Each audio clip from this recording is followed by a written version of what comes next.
क्या हाल है मित्रों। हाँ उम्मीद रखना तुस सारे ठीक होगे। तो तुस दिक्खी सकदे हो ये डोगरी भाशा च प्रकाशित सब तो पहली साइंस या विज्ञान की मासिक पत्रिका है।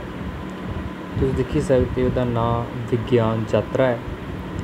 तो जी इसकी लॉन्च डेट है ये खंड 1 अगस्त 2022 ते प्रवेशांक का नाम शायद एह्दा मतलब एह् चीज़ पहली बार होआ दी शायद मिगी एह्दा प्रवेशांक का मिगी मतलब नहीं पता।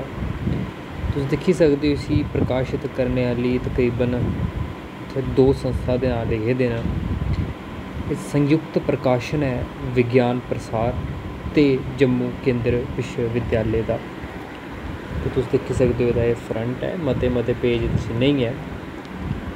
ते तुस दिक्खी सकदे हो दस्सियो मैं थोह्ड़ा एह्दे शुरू च तुस दिक्खी सकदे हो एह्दे मुख्य संपादक डॉक्टर नकुल पराशर होर न, प्रबंध संपादक निमीश कपूर ते संपादक डॉक्टर सूरम सिंह। ते अग्गें होर भी तुस दिक्खो परामर्श मंडल डिज़ाइन कुछ किश आस्तै पते दित्ते गेदे न। इत्थै डिस्कलेमर है ते पहला स्वागत ते बधाई दूआ तुस दिक्खी सकदे हो एह्दे च डॉक्टर जितेंद्र सिंह दा एक संदेश है ते उत्थै प्रोग्राम चाहिदे भी है। एह्दे बाद कुलपति न जम्मू केंद्र विश्वविद्यालय दे डॉक्टर प्रोफैसर संजीव जैन होर, पैह्ले शायद एह् माता वैष्णो देवी यूनिवर्सिटी च बी ऐ हे।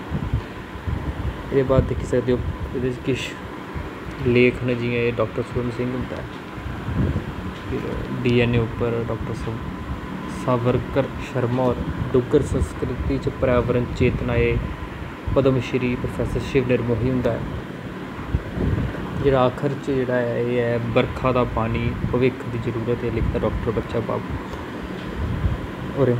ते तुस दिक्खी सकदे हो बस इन्नी गै तकरीबन, क्योंकि एह् छोटी गै पत्रिका है, पर तुस दिक्खी सकदे हो एक बड़ा बड्डा आयाम है डोगरी भाशा आस्तै, क्योंकि एह् डोगरी भाशा च सब तो पैह्ली विज्ञान मासिक पत्रिका है।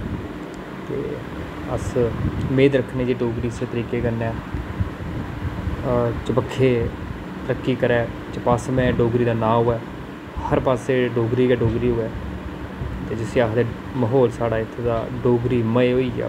इ'यै अस उम्मीद रक्खने। एह्दे कन्नै कि अग्गें निक्का गेईं पुट्टियै गै बड्डे पिंड पूरे होंदे न। ते पैह्ला गेईं अस पैह्ला कदम अस आक्खी सकने। जय डुग्गर जय मां डोगरी।